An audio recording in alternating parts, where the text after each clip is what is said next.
भक्ति महासागर चैनल को सब्सक्राइब करें और बेल आइकॉन दबाएं। नमस्कार भक्तों, भक्ति महासागर चैनल में आप सभी का स्वागत है। आज हम सुनेंगे आचार्य नागेश्वर शास्त्री द्वारा सुनाया गया एक सुंदर प्रसंग जिसका शीर्षक है चोर की एक विफल कोशिश। ब्रह्मांडाधिपति देवकी नंदन ब्रजनंदन ब्रजेंद्र यशोदानंदन नंदनंदन भगवान श्री कृष्ण का साक्षात रूप भागवत। ये गंगा है, निरंतर गंगा का प्रवाह प्रवाहित हो रहा है और जो जो इस गंगा में नहाएगा, मन की यात्रा करेगा,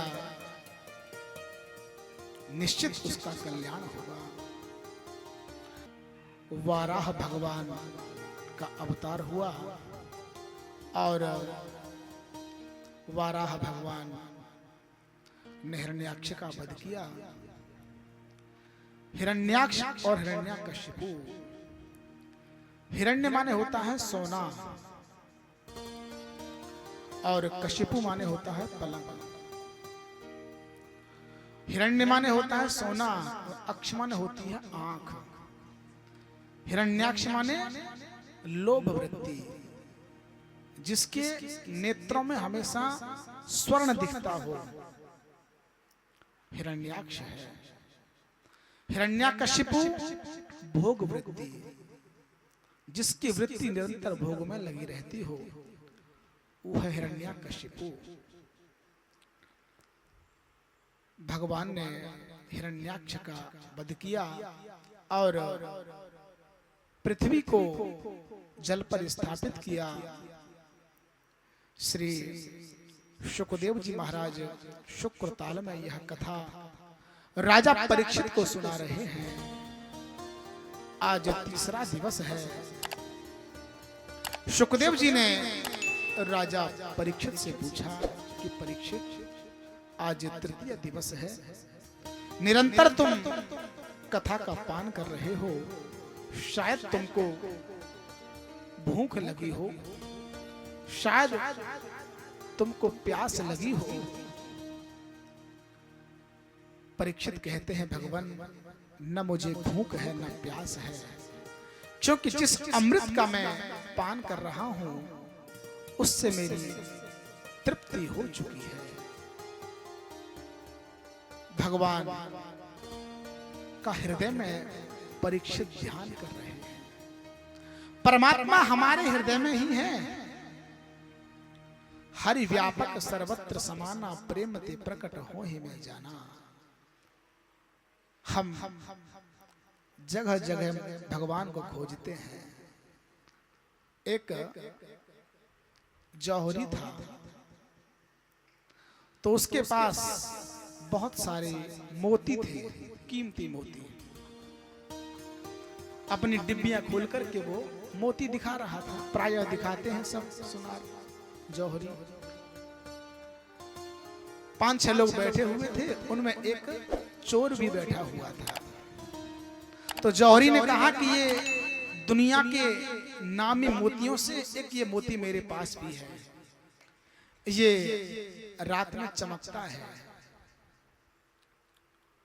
बहुत कीमती मोती है। फिर जौहरी ने डिब्बी में पैक करके रख दिया। जो चोर था उसके मन में लालच आ गया। उसने सोचा क्यों ना ये मोती मैं चुरा लूं। तो जौहरी से बोला कि मैं सफर पर निकला हूं, तो मुझे अगर आप आज्ञा दें, मैं 2-3 दिन यहां आपके घर में रुक लूं।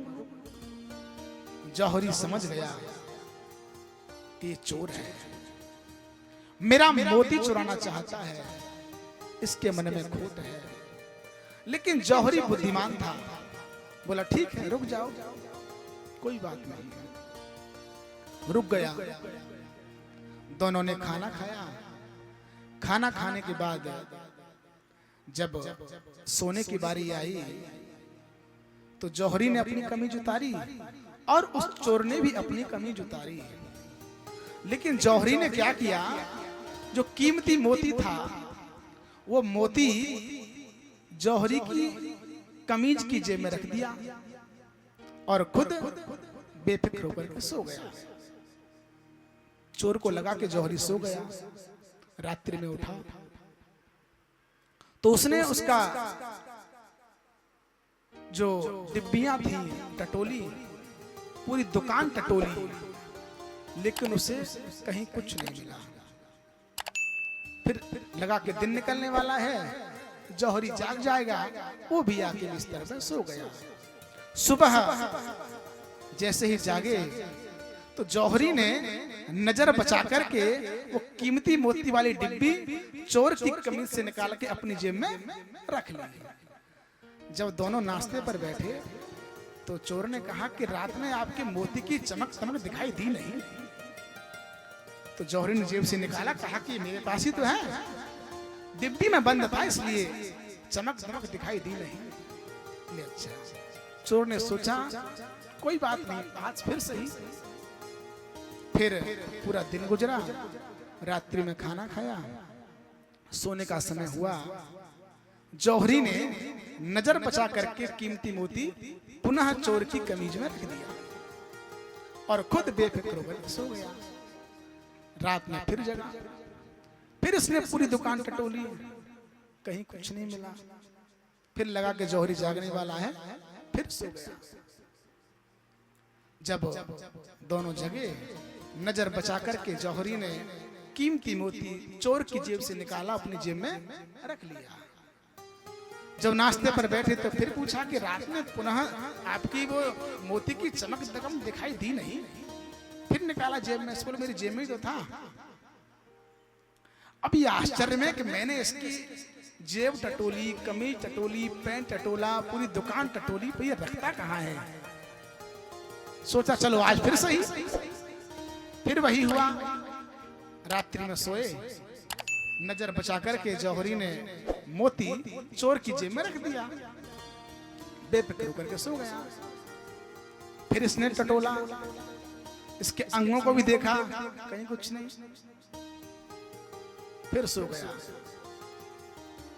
नजर बचा करके फिर जौहरी ने मोती अपने जेब में रख लिया। अब जब नाश्ते पर बैठे तो चोर ने कहा एक बात बताऊं। बोले बताओ।